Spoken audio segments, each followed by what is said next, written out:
You're listening to the B&H Photography Podcast. For over 40 years, B&H has been the professional source for photography, video, audio, and more.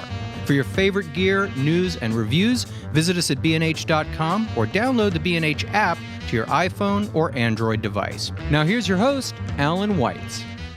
Greetings and welcome to the B&H Photography Podcast.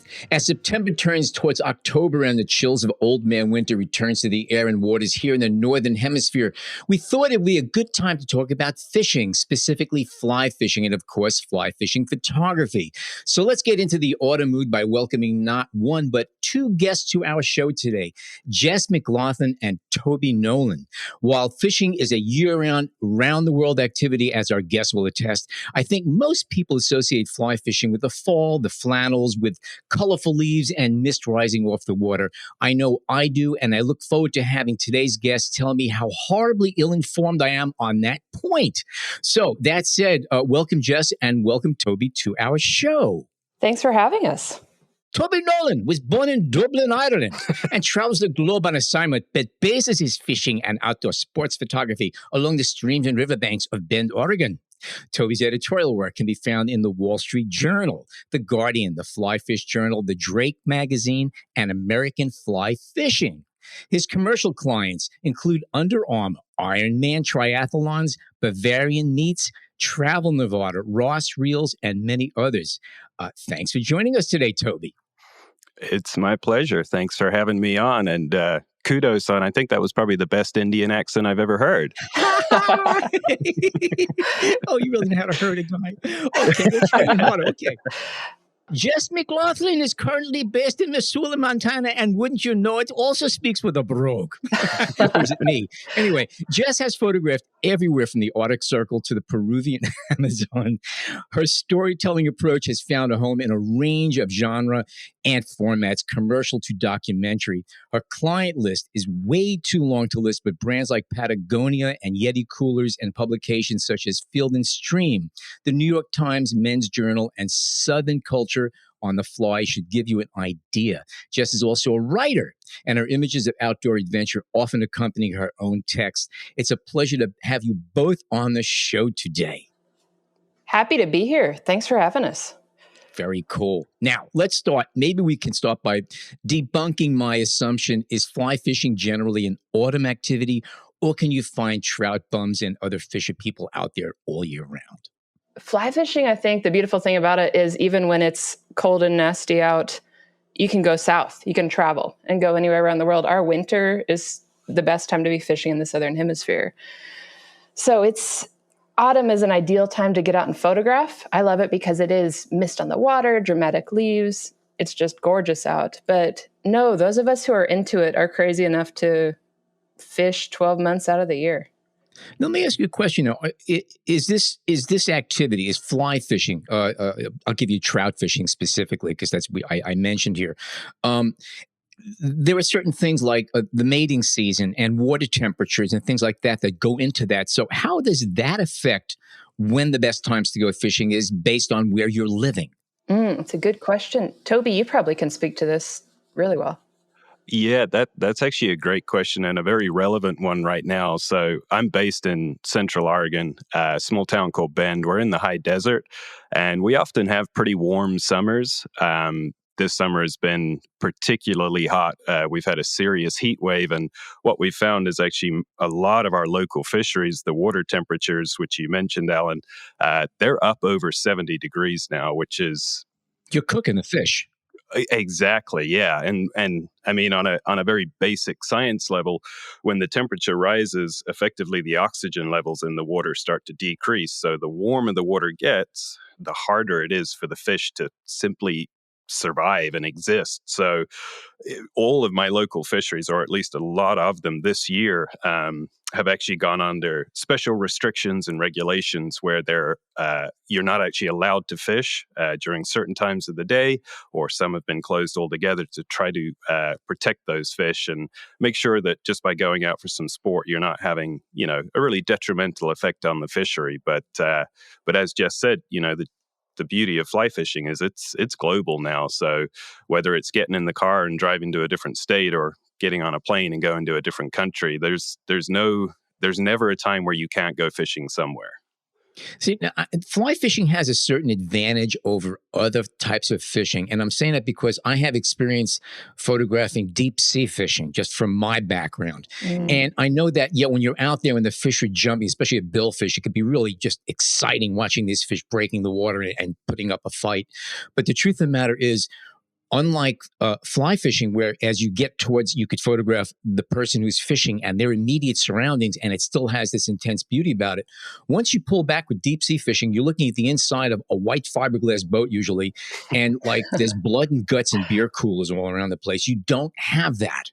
I mean, you basically, whoever's fishing is standing there in the middle of a stream up to their pupik wearing waders, and it's a whole different world, a whole different thing. And I think that's an advantage. You're right. It's fun to photograph. I'm a Montana kid, so grew up kind of in that, the classic river runs through it, gorgeous trout stream, waders, nice trout. And now about half my work is saltwater. So I actually do spend a fair amount of time, often it's inshore saltwater. So we're not deep fishing, but you are stuck to a boat. And there are coolers and it's less photogenic than the classic sun streaming through the trees, illuminating the gorgeous water. And that presents its own challenge. I mean, for a photographer, as you've seen, then you're stuck on a boat. Essentially, the range you can work from is much smaller unless you hop out and are swimming, which I do a fair amount and I love doing it, but some places that's not an option. Right. Right. So you get creative. You just have to work with what you have, I think, as in all photography. And just that, what you're referring to is also fly fishing? It is also fly fishing. Yeah. Okay. So we'll go chase big saltwater fish with flies, which is a whole different subset of kind of the classic trout fishing. Right. And Toby, you mentioned, I think you used the phrase that it's kind of gone global now. Can you guys point to a place where fly fishing originated, and is this kind of a new phenomenon that people are fly fishing in salt water and such? So fly fishing has been around for an incredibly long time. I don't want to quote dates because some listener will call me out on getting the wrong one, but I know there's texts going back hundreds of years detailing early fishing efforts in parts of Europe. And there's also a lot of history in places like Japan as well. So, I think the opinion of fly fishing, I think for a lot of people, is that it's this sort of elitist sport that has been, mostly salmon rivers in Scotland, and it's only the royalty or the uber wealthy who could do it. And that was certainly the case at periods in time.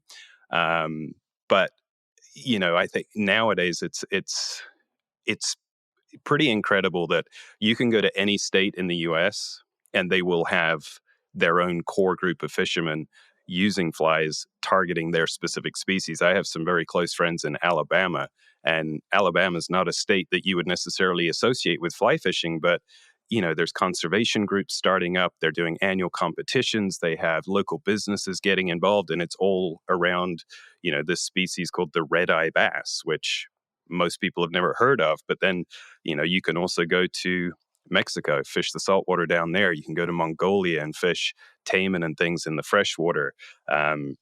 You can go to Central and South America. You can go all throughout the Pacific. But are these local folks fishing this way too, or mostly travelers that are finding these great places to fish? So my experience is generally what happens is you'll have tourists or foreigners or exploratory fishermen who will come in to a new area, explore the fishery. They'll use fly fishing equipment. And if the fishery's productive and there's kind of a commercial opportunity there, or, it's just good enough to continue doing trips, oftentimes when there's opportunity for tourism development and things like employment through lodges and guide schools and things like that, you start to see the local population get very interested. And nowadays, especially my experience, and Jess can speak to this probably better than I can, but traveling overseas to shoot fly fishing specific assignments and things, the more I do it, the more common it is that it's local guides, local people running the lodges and things. And you may have, a foreign group who's, sort of the financial backing behind it all. But you're getting people who are getting really passionate about it now, which is then, it's sort of causing these, local groups to start up and local interest groups. And it's definitely, I think, becoming more commonplace. But at the same time, I always joke that if photography is a pie, sports photography is a fairly small slice of that pie. Fishing photography is like a sliver of that slice of pie, and fly fishing photography is the crumb that just fell off the edge. What is? I mean, in maybe in the commercial sense or the editorial sense, what is the big chunk of the fishing photography pie? Then, I mean, to me, and I think to others, as you guys hinted at, these beautiful images of a line caught in light are the ideal fishing images. But is it really just folks showing off the big fish that they caught? No, and I think we're seeing a big turn away from that. We used to call that we still call it the grip and grin, which is fish comes in, angler holds it, lifts it out of the water, snaps some shots, everybody's smiling. That used to be how people, or a lot of how fishing and fly fishing was portrayed. But again, as sustainability awareness increases and people are becoming more considerate to the species and the fish themselves, that's becoming a little bit more, I don't want to say frowned upon, but people are just much more aware about things like safe fish handling. A lot of fly fishing is catch and release. It's one thing if you're bringing that fish into the boat, knocking it on the head, and it's going to go in the cooler.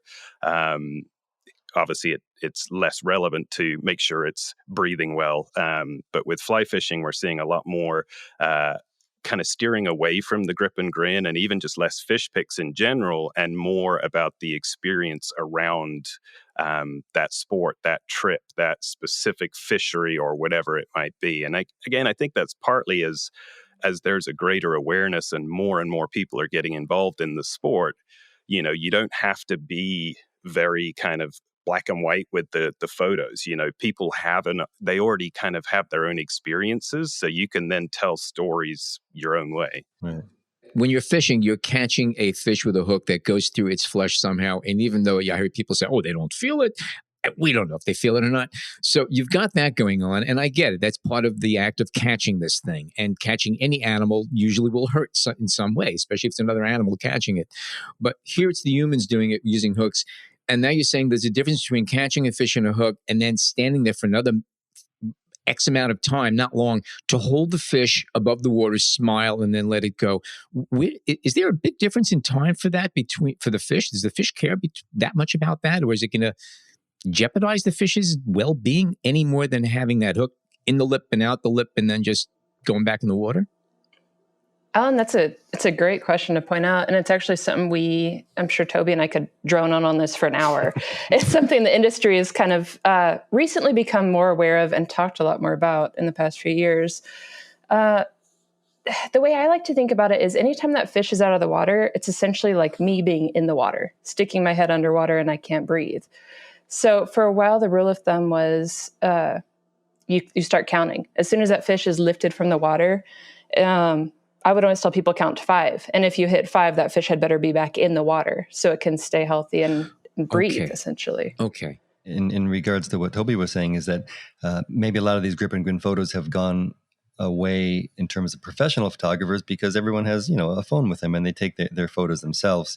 So that need to kind of show off the size of a fish maybe is not as necessary for you guys. And it kind of leads me to a question to ask, maybe looking back on how your fly fishing photography evolved. I mean, initially was the idea to try to get that beautiful, semi-landscape shot, or were you more interested in photographing the fish?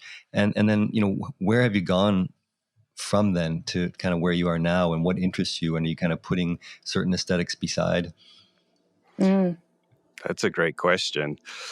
So I know when I first started photographing fishing, I wasn't thinking of it as a job or a commercial opportunity. It was just, I was a fly fisherman. I loved doing it. And I just wanted some memories from the day. So I'm certainly guilty of, you go through my phone or, an old hard drive or something, there's a lot of very boring fish photos. That was mostly what I did. And it wasn't until I started to really kind of dive deeper into it and really explore it as a job that I found that freedom of expression, and I think it's like anything, you look at a good portrait, or you take 10 portrait photographers, you give them the same person to photograph, they're all going to do it their own way. They're all going to have their own kind of take on it. And it's like, Jess and I, we could go to the same location, shoot the same lodge, but we're going to do it with our own approach and our own eye. Personally, I have a pretty short attention span. I get distracted very easily. I love. I'm sorry, what did you say?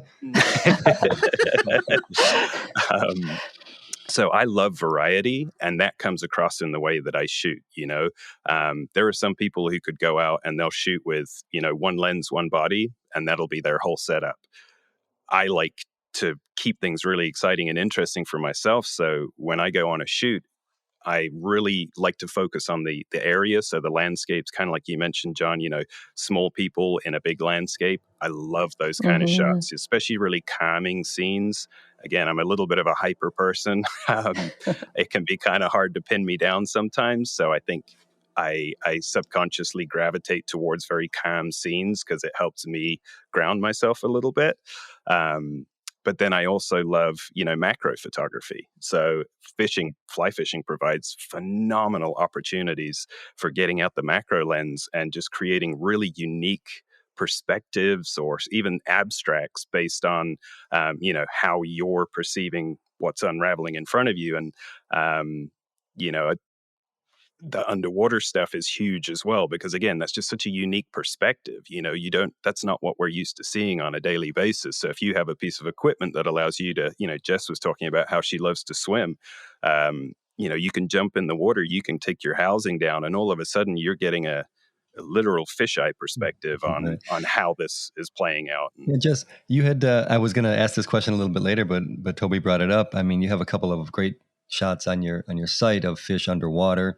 Thank you. And they don't look hooked. So can you explain, how you usually shoot when you're shooting underwater? What kind of setup you use? Absolutely. I'm an Aquatech girl. So I shoot Canon cameras and have an Aquatech housing, which is large and always creates really interesting discussions with customs. Going into third world countries, they open that Pelican case and say, okay, what's going on here? I once spent 4 hours with Mexican customs, which was thrilling.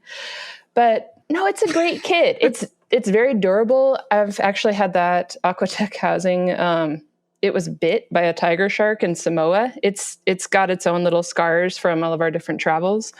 So I'm assuming this is a hard case, not one of those soft, like Ziploc bag cases you're referring to right here. It's basically a big plastic box with a dome in the front. So it's pretty unsexy and very functional, which is great.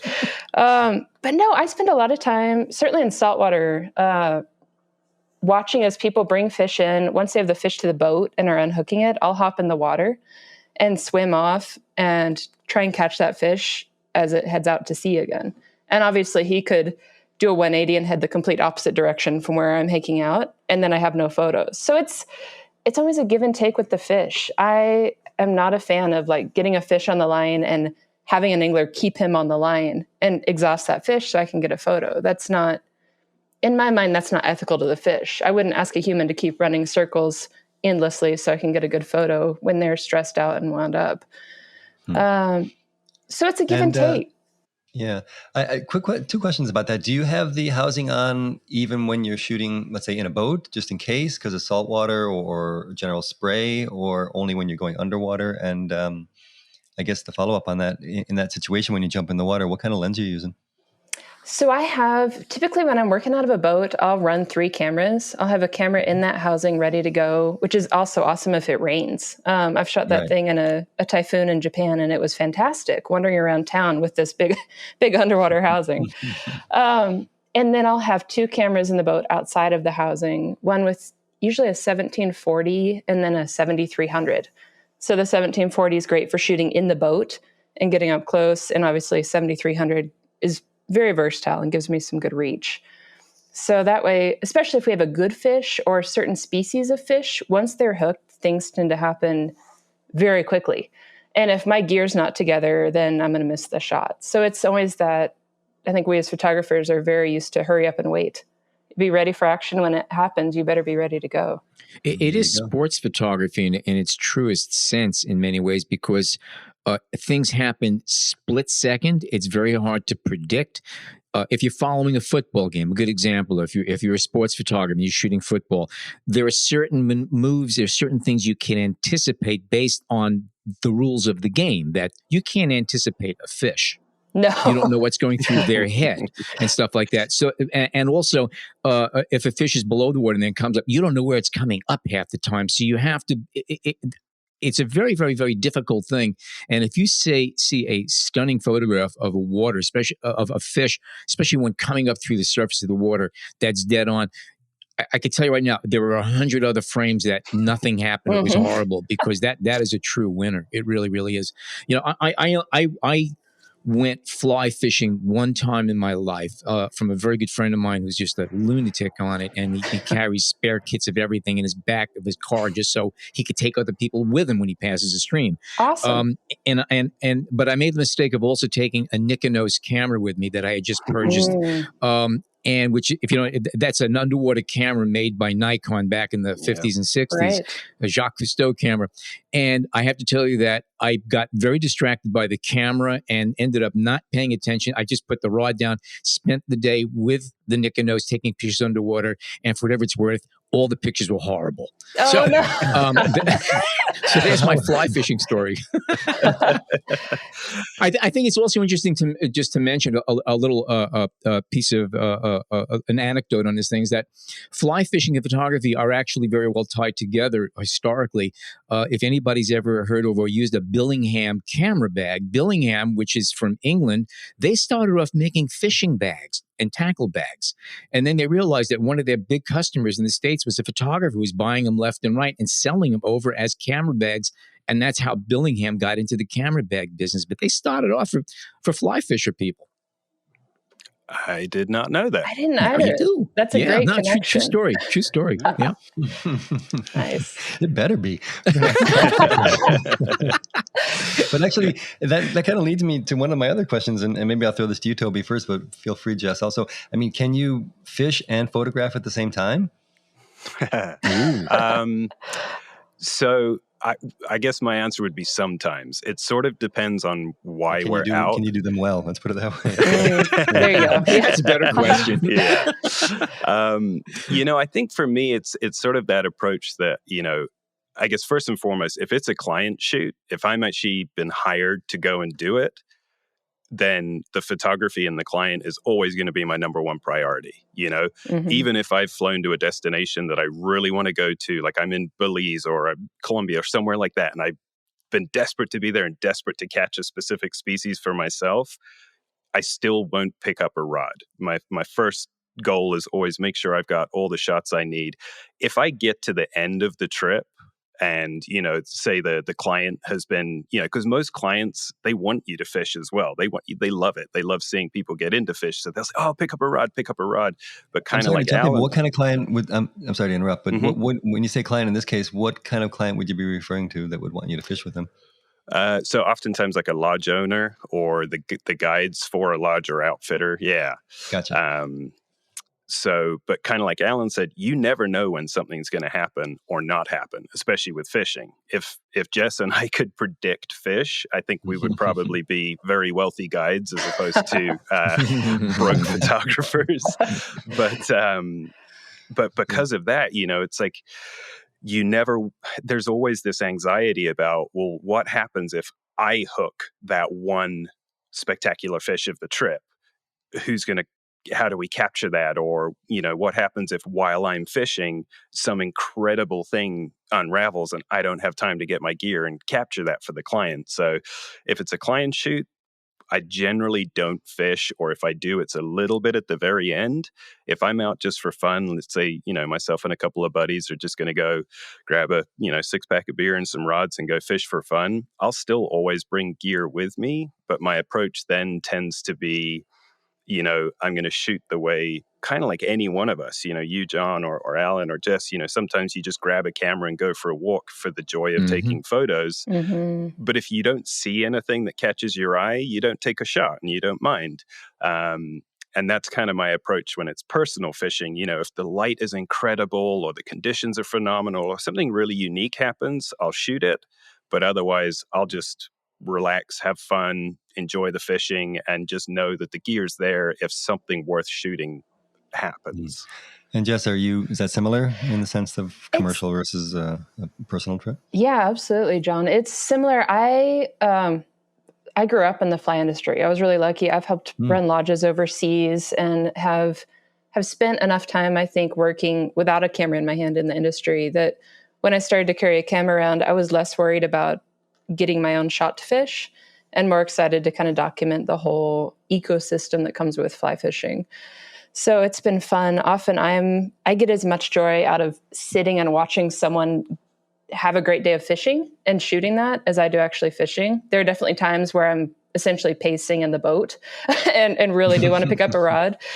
And I mean, I'll echo what Toby said. My first kind of large budget international shoot, we were in the South Pacific, and it was we had creative team there and creative director and clients, and there was a lot going on, very high stress week. And on the final day of the shoot, the client looked at me and said, "Camera's staying in the tent, you're carrying a rod." And so I think we're lucky in the fact that most folks are in the fly fishing industry for the love of the sport and not necessarily to make a great living. So clients largely will understand, like, hey, we're in this incredible place. The fishing is great. You've worked hard this week. Pick up a rod. And I did. I picked up a rod and got the species that I wanted, but I also had a camera hanging around my neck. I think it's impossible, as Toby said, to leave that camera behind, because the moment you do, that can be when something incredible happens. What came first, photography or fishing for each of you? Just curious. I started out fishing. I kind of grew up in a small Northwest Montana town, and one of my first memories was sitting in the front of a drift boat making a fort in a rainstorm. Awesome. So I grew up fishing. I think before I held a fly rod, I probably had a pink Barbie rod at one point. But no, grew up fishing. I actually was a competitive equestrian in my late teens, and then got out of that industry, got back into the fishing industry. And like I said earlier, just worked in the fishing industry outside of fishing or outside of photography for a while. I helped manage a lodge in Russia, and then worked in fly shops around the US. And then actually was having an article published that I wrote about a potential hydroelectric dam that was going in on a lake that I really love in Montana. And the editor would not run the article without photo evidence of this proposed site for the dam. So I think I was 19 at the time, kind of got self-righteously pissed off and said, all right, I'm gonna get a good camera, get these site photos and make this happen. So ate rice and beans for 3 months, saved up and bought a DSLR, got the photos, and the article ran. And that was kind of an interesting light bulb moment of, hey, writing plus photography is really powerful. And then the photography side's kind of taken on legs of its own. But it's been a fun trip. That's great. Wow. And how often do you write when you photograph? Is it something that happens regularly or every now and again? It does. It happens regularly. I actually have, my business is probably half and half writing and photography. So I have some clients who I just write with, some who I just shoot for. My ideal scenario is when I can do both. If I can go to a location or have a client that says, we're sending you here, we want you to write a story and photograph it, that's my favorite thing ever. There's a nice, symbiotic relationship between the two that I've always appreciated. There is, and I think it's a good holistic way to tell a story. I often pitch that to editors. Hey, you're not sending a separate writer and photographer who might have different views on something. You have one person who's telling this story who can really go a little bit deeper than two different people might be able to. Mm-hmm. Mm-hmm. And then you tell them you're going to save on an airline ticket and hotel costs, and all of a sudden they agree with you wholeheartedly. Right? Yeah, it's part of that marketing thing. True. Yeah, it is. It is. Are many of your assignments self-assigned, or do you make the pitches first, or how does it come to you usually, one way or the other, from the lodge or from an editor? Or which direction does the flow usually go? It's changed significantly post about March 2020. I used to get a lot more people coming to me and saying, hey, we want you to come here and do this. I work with a lot of tourism boards internationally. So would have, Australia say, hey, we want you to come down and help us market our fly fishing program in Australia. But now, since folks are not traveling as often, I am pitching a lot more. It kind of feels like the early days where I'll come up with an idea and pitch it, which I think has been really healthy. I've gotten a bit hungrier through COVID, and I'm kind of stepping back and saying, hey, what do I want to pitch? Not what comes to me, but what do I really want to chase and get into? Okay, we are about the halfway mark right now. We're going to take a short break. We come back more with Jess and Toby and fly fishing and photography. Stay tuned. We hope you're enjoying this edition of the B&H Photography Podcast. The best way to support the show is by subscribing on Apple Podcasts, Google Podcasts, Spotify, or wherever you get your podcasts. For links to gear and more information on today's guests, check out the show notes in your podcast app or visit our homepage on the B&H Explorer website and join the B&H Photography Podcast Facebook group. And now, back to the show. Okay, we are back. Toby, I'm going to ask you the same question right now about what came first, photography or fishing? What's your story? So for me, it's kind of been a one, then the other, then back to one, back to the other, and then both. So photography definitely came first. I was very lucky. I went to a high school that had a dark room, had a photography program, and we had it was a boarding school, so we had a lot of kind of freedom and autonomy to be in and out of there whenever we wanted. So when I was about 14 or 15, my parents got me my first camera for my birthday. It was an old, I guess it was a Nikon F65, which I think in the US would have been an N65. An N65, that's correct. Yeah, sure. So nothing wild or fancy, but, it was the first time I'd ever had my own camera. And it was the poor man's N70. Exactly, yes. And I still have that camera, and I still put a roll through it, usually a roll a month through it for fun. So, so I got into photography in high school, and then I actually decided I was going to become, and I'm doing air quotes here, a photographer when I was still a teenager. And, my teachers told me that that's not a real job. My family weren't super excited about the prospect of it, but I ended up actually going to a community college in Dublin to study photography. And a month later, I quit because of a pretty serious, or not serious, but just a big disagreement with the person running the course. It just didn't work for me. So I kind of just let photography slide for a while. And throughout the years traveling and things, I was still taking photos, still shooting that F65, but I wasn't really pursuing it seriously. I then got really heavily involved in the outdoor industry. I've been lucky enough to work as a guide all around the world now, throughout Southern Eastern Africa, Canada, Europe. Spent a long time living in New Zealand guiding as well. And when I was living in New Zealand, which is one of the absolute sort of jewels in the crown of global trout fishing. I mean, New Zealand is just in a league of its own.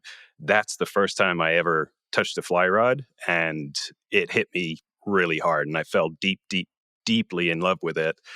So then I started a career in the fly fishing industry, continued taking photos for fun, but the older I got and the more I realized that it doesn't matter what your teachers say, once you get to a certain age, that's irrelevant. And I started combining the two passions together. And the more I did it, the more I realized that, I don't necessarily have the personality to be a guide for my whole life. I don't really have the patience for it. But photography and fly fishing photography allowed me to do all the best parts of fishing and fly fishing and working in the outdoors without the bits that I don't particularly enjoy. So that's kind of how I got into it. Cool.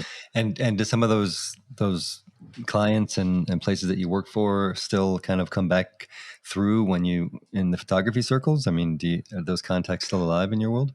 Absolutely. Yeah. One of the very first paid jobs I had with a camera was for a fly fishing guide service that I had worked for, helping them with a new website. And I don't know, I probably charged them a couple of cookies and a free coffee or something like that. But yeah, that's how That's pretty much day rates these days, if I'm not mistaken.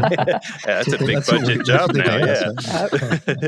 I had to bring my own cup for the coffee though. And what would you recommend to like maybe somebody who was you many years ago looking to get into the photography side of it? I mean, what would be an easy approach for somebody who's just starting out? Would it be a lodge or a friend, or how would you recommend it? So I think there's a couple of ways you can go about it. I mean, the first thing I would say, and this was told to me countless times when I started, and I didn't believe it, and I've heard this across all photography genres, is first and foremost, be patient. Kind of like we talked about earlier, fly fishing photography, that is a tiny, tiny slice of pie. There's not a huge amount of budget within the industry to support, thousands and thousands and thousands of working photographers. So and magazine day rates are not astronomical. They have not changed in 30, 40 years. Yeah. A great quote that I was given by a fairly successful fly fishing photographer who's been in the industry for a long time when I was early in my career. I grew up in the 80s. So, pre-internet, skateboard magazines, mountain bike magazines were my social media, basically. So when I started becoming a photographer, and still today, there's nothing to me that's better than opening a magazine with my own hands, feeling the paper and seeing my photograph inside. Yeah. So I knew I wanted to get into that side of the business. And this photographer said to me, just always remember, clients pay the bills and magazines build your portfolio. That's an excellent way of looking at it. It really, really is. It's your calling card to get your next job. It is. Mm-hmm. Very That's good. It. And it's amazing to me how, I could probably pull up my email history and look at my pitches and look at my, introductions when I'm contacting potential clients. And my success rate goes up each time I can add a new well-known publication to my pitch. Hey, I've been in this magazine, that magazine, I've worked for XY. Each time you add more, it adds a legitimacy to you in the client's eyes. That means somebody paid you to go out there, because you could be you can have amazing photographs, but if you don't have anything published, some people would say he or she is really good, but nobody's ever dropped a dime to send them out on assignment and have them come back with photographs. So when they see that different people will trust you to come out and actually get the job done so that they can put out their project and their product, that makes a big difference. That's it. Within the sphere of finding clients or getting your work out to clients, is there any middle people? Are there agents involved in this industry at all? I mean, or is this you guys working on your own and making your pitches and how much time do you spend doing that? I do it all on my own. I don't know of a photo agent who specifically delves just in the fly fishing industry. I know there's some very good outdoor adventure agents out there. Okay. But honestly, John, I spend a lot of my time going to trade shows and going to lodges and just networking. It's amazing who you meet on the road. Fly anglers are very good at spotting like a fishing sticker on my Pelican case or a fly rod sticking out of my bag. And people will come up and say, "Where are you going? What are you doing?" And it's really fascinating how those weird little connections turn into paying jobs later on. It's very much, the industry's small enough that you can't screw up. You always have to be ready to do business because we talk a lot. Like any small industry, there are always people talking about other people. And there's not any room for error, really. You always kind of need to be on your game. I made a great client connection sitting on a bus at LAX at 1 a.m. a few years ago. So it's and who is that? I mean, not that I need to know who it was, but just in general, who are some of the, the clients that are in your radar, I'm always looking at what would be a great client, to kind of combine everything you'd like to do: a great trip, great fishing, and a nice paycheck. Absolutely. I think as Toby alluded to earlier, I personally, I love the editorial side. Magazines to me are always, it's kind of why I do it. I enjoy being able to tell stories in that format. And it's the fun stuff. and they leave you alone. Right. They leave you alone. Whereas They let you. advertising and brochures, you're on their clock and you're photographing their pictures. Editorial, they don't pay you enough for that, so therefore you have fun. You have fun. Truth. It's such the That's truth. the trade-off. Yep. But on the commercial side, I think for me personally, it's a mix of brands that are in the fly industry and fly industry adjacent. I've started to bring on some hunting industry clients as well. And then working with tourism bureaus, working with destinations and saying, okay, here's what I can bring to you. Here's what I can showcase, because state agencies also often do have a budget for that, which is really nice. Right. And what about working for, fly fishing specific publications? I mean, do you, I imagine they're not, paying too well. It's just the nature of it. But are there any kind of feather in your cap type of publications that you really want to put your best work out for, or even just to kind of speak, to the crowd that, knows what they're talking about? And if that's the case, do you shoot it differently? I think so. I think a lot of that is subjective, dependent on, what the reader's interest is, which magazines they might gravitate towards. Personally, I love the magazines which have almost like a more of a journal feel to them, really, really high quality imagery, really well curated images to accompany very well written articles. And there's definitely a couple of magazines which would fall into that category for my tastes. One well-known one is called the FlyFish Journal. That's one that I think pretty much all of us, have our eyes set on being a part of that wherever possible. The Drake magazine is one that's generally very well respected, especially for its writing, the quality of the writing, but they also do great imagery.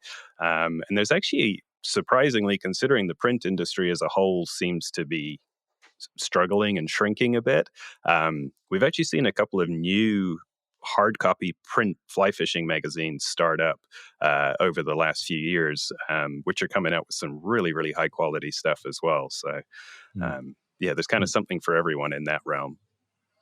And will those magazines give assignment work, or is it something that you'll have to kind of submit and pitch? I guess it could ultimately be an assignment after you pitch it, but do they tend to work the way a normal publication might, or is it just too boutique-y? I have found that fly fishing magazines they're very afraid of commitment.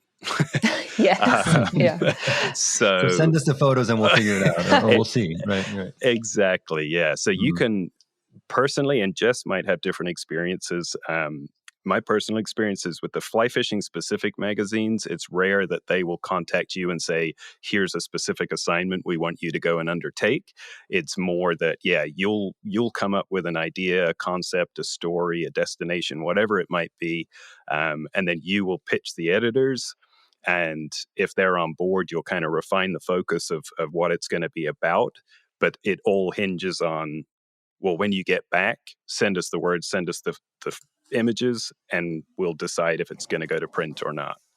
Right. And I find that varies. Toby, you might find the same or differently. It varies with stateside publications versus international. Some of my best editorial clients are sporting magazines in Australia and then the UK. And they're much better about committing to assignments in advance, or even approaching me and saying, hey, we want you to write this. Can you do it? What would it cost?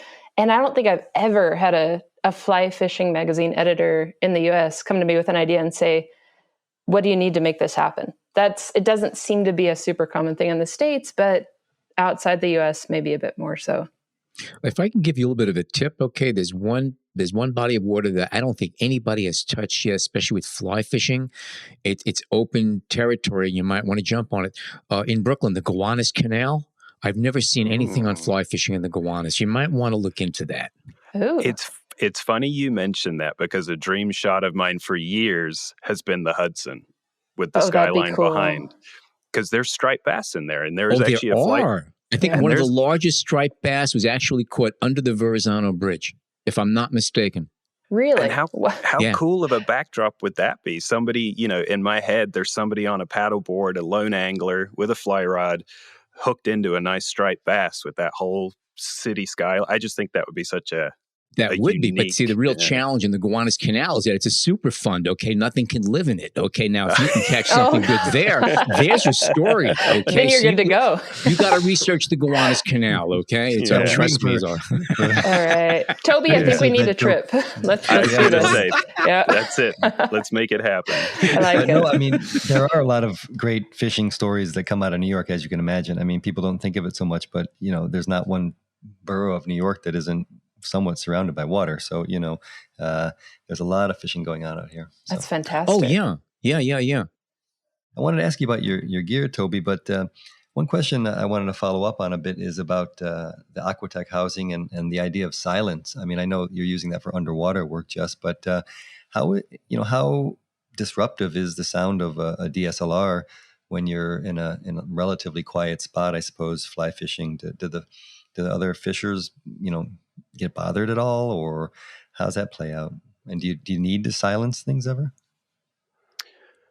So I've found for the most part, it's not really an issue. Yes, there is a noise involved, but even just, it's hard to stand in a river completely silently or move through a particular run or a pool quietly. And also, most of the people I know who fly fish are, I wouldn't say rowdy, but, we enjoy being out there. People are hooting and hollering. There's usually a couple of beers going around. And, there might be specific situations which are really, intense or a very, very wary or spooky species, in which case, yes, at that point, everybody does their best to be as silent as possible. That's usually when I drop a lens hood in the bottom of the boat or something. But for the most part, it hasn't been an issue. It seems to me there's a lot of there's enough ambience noise of water rushing and leaves rustling and things like that would basically, take care of that. That's it. I guess I was thinking of golf photography. Oh God, yeah, that's a different thing. Yeah. But you both mentioned something about species or trying to catch a particular species, and that reminds me of some of the bird photographers that we've had on board, where getting that elusive species or is important. And is that something that comes up a lot? As an angler and a photographer, it comes up a lot. I have a list of fish I'd love to catch, and then certainly some I would love to photograph. And one of those, my number one fish I'd like to photograph right now is a fish called a Napoleon wrasse, it looks like an alien. It's got big funky lips. It's a very strange tropical fish. And was able to see one, we were talking earlier about shooting fish underwater and kind of the ethics with that, was able to see one caught in French Polynesia and able to get up close to it. And it was one of those where I was set up to shoot, the angler put the fish in the water, and the fish did a 180 and swam the other way. So sometimes it's still on my list. Sometimes we don't get those shots. And I think that's part of the job. Yeah. And I think like any kind of sport or sort of shared interest activity, there's phases and fads. There's more and more exploratory trips happening now where people are going to these really unique destinations, and they're, not discovering a new species, but they're discovering a new species that can be targeted with a fly rod that maybe hadn't been known about previously. And then there's kind of a buzz in the industry, and there might be a push where brands want to have a photographer out there, kind of riding the back of that sort of enthusiasm for a new species or something. Mm-hmm. Mm-hmm. Now, what makes it one species unique for fly fishing or prone to it? Is it the way they're attracted to the flies, the way they fight, the way you have to tease them to get them onto the hook? What separates one species from another?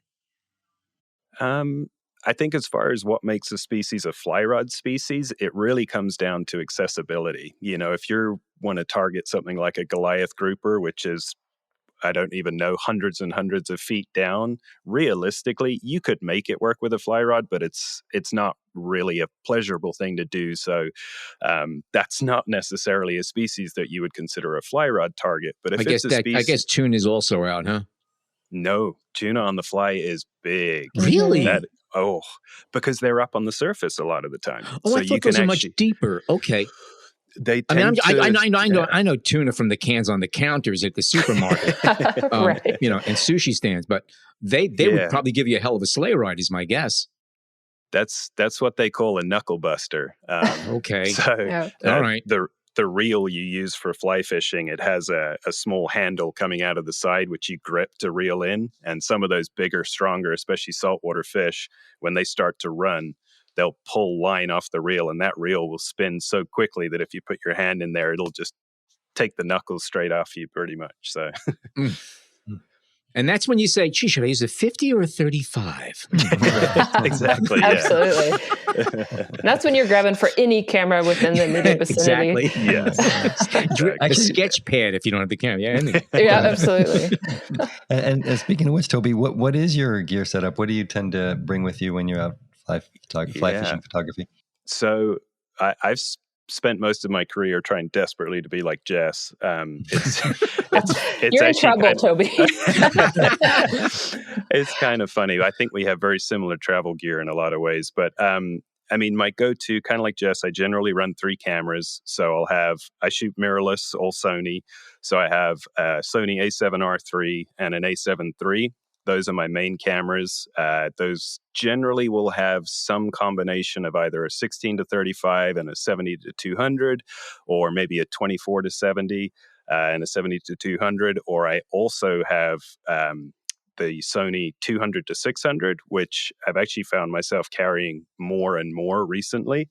And then my third camera is a crop sensor. It's a little Sony A6300, and I have that in usually with a fisheye lens, sometimes with a prime, 35mm prime, and I have that within an underwater housing. And again, just like Jess, that camera lives in the housing. It doesn't come out. I don't use it for anything else. It's there. So if I need it, I can just grab the housing, jump in. You're not having to mess around kind of changing things on the fly. And are there any specific, let's say, accessories or kind of chunks of gear that you either of you might use that we wouldn't think of? It could be photographic or otherwise. As a photographer, one of the most common pieces of equipment, non-photography equipment, I carry especially on a commercial shoot is I will always at least bring it to the shoot. And if somebody has one, I won't carry it myself, but I'll always bring a net, because it's amazing how often you go to do a commercial shoot and there's no net in the boat, or none of the anglers have one. And part of the process is you want shots of the fish being netted. You want a safe release. You might want to hold that fish underwater for a second while you get your housing dialed in. So I always bring a net with me just to make sure once a fish is hooked, we can kind of handle it in the safest way possible and make sure we're still able to get the photos, but not at the expense of that fish. And now, have you used that net to salvage a camera that happened to fall over the boat one day, or anything along those lines? Or? Please don't say that. I have definitely dunked a couple of cameras. I love to do very low angle shots. So I'll take a camera which is not in a housing, and I'll generally cut my hand around the lens hood, because that's kind of the thickest part. And I'll just lower it down to the water level till my knuckles are touching the water, and I'll shoot that way, because it gives for me, a beautiful perspective. But yeah, when you're dealing with water doesn't usually stay still. There's usually waves, and I've definitely had some pretty heart-stopping moments where unexpected waves have dunked my camera while I'm doing that. Right. Mm-hmm. And Jess, anything on your end that you thought of that might be interesting for our listeners in terms of oddball gear? Right. I think number one, not photography related gear would be a medical kit. I always carry that. I have yet to go on a shoot, fishing or otherwise, where I have not used it on myself or on someone else. I mean, fly fishing's funny. To really simplify it, we have a stick and a string and some feathers with a hook in it. And the hook tends to go places it shouldn't. People fall down, things get scraped. I keep a running photo documentary of all the weird foreign nation hospital ledgers I've set into over the years in various languages. Things happen. And I'd always rather have the gear. I carry a suture kit and a fairly complex little first aid kit. And then also plastic shower caps. Anytime I'm in a hotel, I'm grabbing those. I carry a full, the underwater housing and then an actual cover for my cameras. But it's good to have if I can't reach that actual camera cover or something. I need a spare. I'm running a couple of different cameras. throwing a plastic shower cap over the body of a camera actually works really well. Now, both of you also shoot drones. I noticed on your websites. Is that something that is a part of your arsenal on the regular, or just every now and again? And when do you break it out if you do have a drone? Personally, I absolutely love aerial photography. I hate drones as things, but I love the images you can get with them. So I personally offer it to every single client. And if it's a personal shoot or personal project, it's in my bag no matter what it is. Just because what is that? What drone is it? Oh gosh. It's been a rough year. So I'm on drone 4 in the last 9 months. No. Yeah. Oh man. A bit of a bad luck run with it. So currently I'm using primarily a DJI Mavic Air 2, just super compact, but great image quality. I've had a ton of shots from that thing printed as 2-page spreads, and no one's ever questioned the quality, but it's so small. It's just really easy to travel with. Cool. Nice. And Jess? Yeah, I would absolutely second what Toby said. I kind of loathe drones. They're a fantastic tool. I think they're misused a lot. And so I stayed away from it for a number of years and actually just got into it, about 3 years ago. So fairly new into drones, but they're fantastic. It comes with me on shoots stateside. They're small enough to travel with right now. So it's logistically, it's not a big thing you have to think about as far as packing anymore. Exactly. They're small. I run the Mavic 2 Pro, which even though it's not as small as the Air, I need to look into the Air. It's still small. It's compact. It's easy to fly. I'm getting a lot better of launching it off and landing it back on moving boats and moving targets, which was a unique skill set. Yeah. But no, by the way, these are marketing tools also. I think we were talking earlier about, the fact that you're not just photographing, fly fishing. You're photographing lodges, you're photographing products, you're doing branding. This is another thing that you add to your skill set, and also makes you that much more desirable to somebody if somebody wants to hire you, that's one more thing that you can do that opens up possibilities for them. So that's from a marketing point of view, it's a brilliant thing to do. I don't think you have much choice. Well, I think you're exactly right, Alan. You don't have a lot of choice. And I think as photographers, if we want to stay working as photographers, it's incumbent on us to keep developing skill sets. Look, how many people resisted digital and how many people resisted video? I'm a still photographer. I don't do, well, guess what? If you want to earn a living as a still photographer, you now have to learn video because your clients are going to be asking you for it, whether you like it or not. And that's the thing. So one question I had, do either of you use any of those small, rugged, waterproof point and shoot cameras for any of your work? I do not. Or just to have one with you? I've never played with them, to be honest. Oh, okay. Because I've owned several. They're really neat, and they're not expensive, and they go down to like some of them 30, 50 feet, easily 15 feet. But for a lot of casual shooting, to me, it's like having an iPhone that you can safely stick under the water, in a sense. I played years and years ago when I was, just out fishing. I'd have one of I think it was a Nikon Coolpix. Sure. Yeah. And it did great. It was great for memories, but I think the difference is, and, again, this is how I tend to shoot underwater stuff is with fly fishing, it's often happening pretty close to the surface. Especially rivers and things, you're often in relatively shallow water. You can't really go under and put your eye up to the viewfinder and things. A lot of it is you're standing and you're actually holding the housing down, below you, and you're having to, roughly what your frame is, but there's a bit of guesstimation involved. Sure.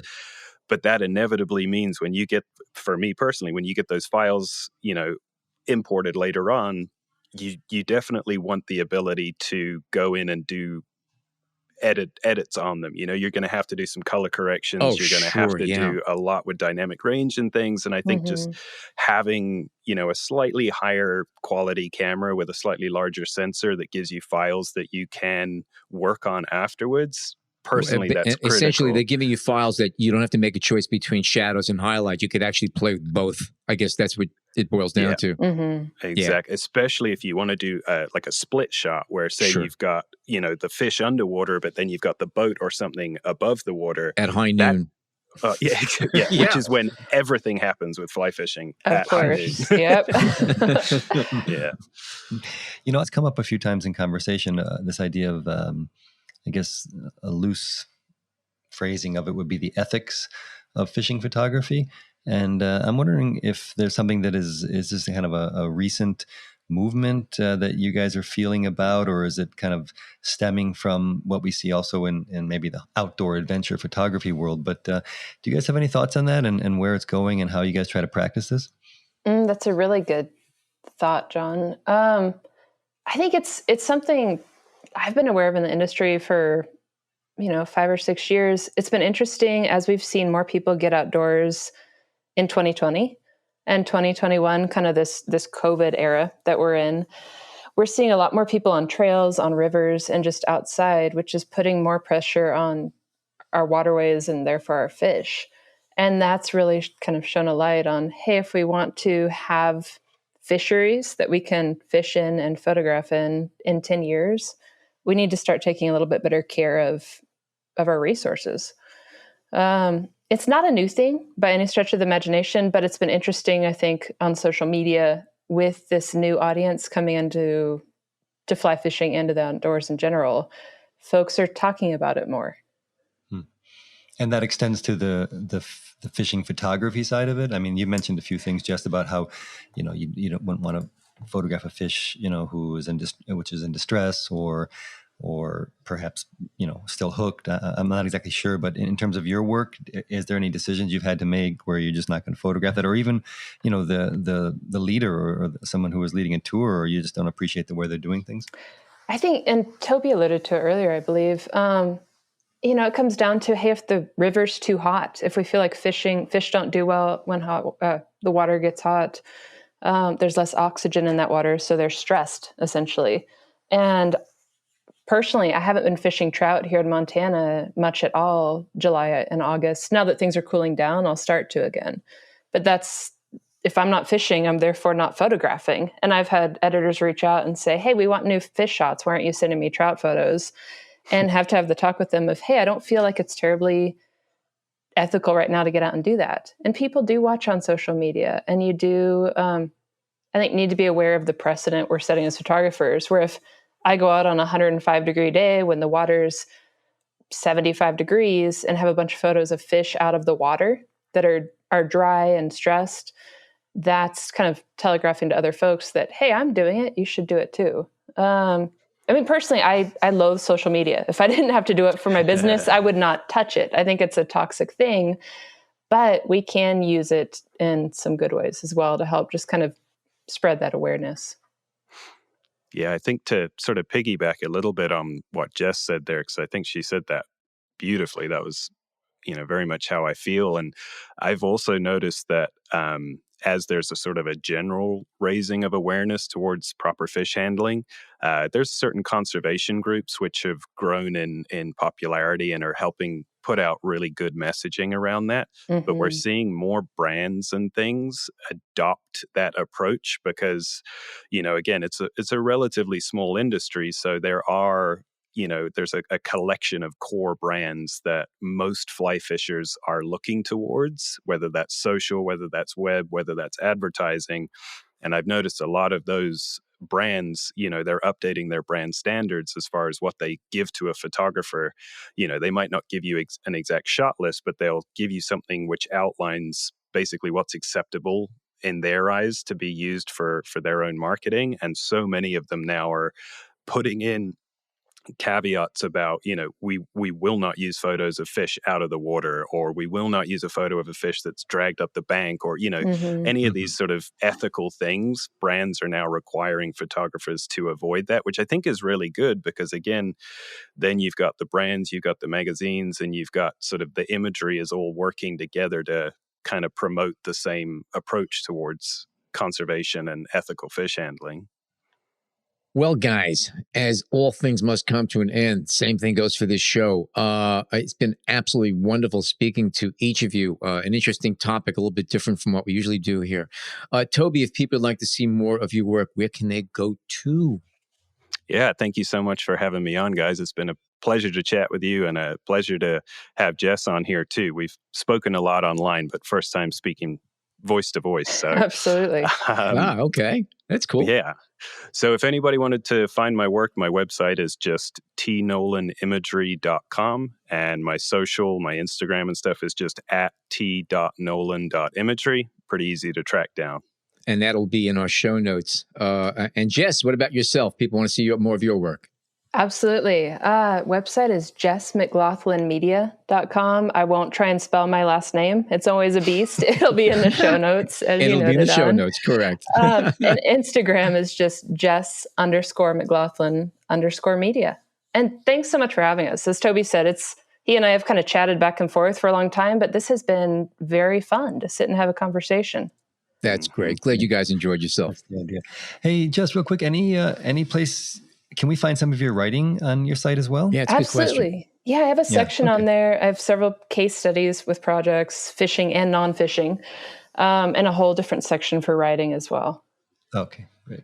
And do you write on other subjects, or is it mostly just outdoors and fishing? I do. Actually, I got into this whole writing photography thing wanting to do conflict work. So there's some work from the Middle East in there, and then general travel work and all kinds of things. I'm actually heading to Italy next Friday to do a non-fishing shoot. So there'll be some fresh, kind of different clips on there.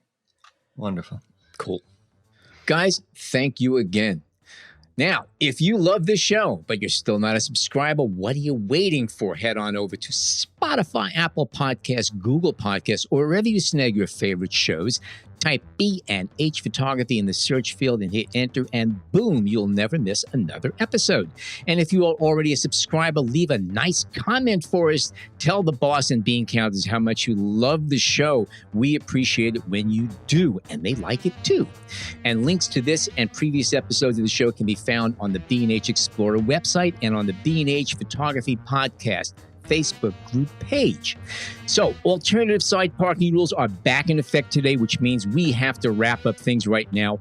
My name is Alan Weitz, and on behalf of John Harris and Jason Tables, thank you oh so much for tuning in today.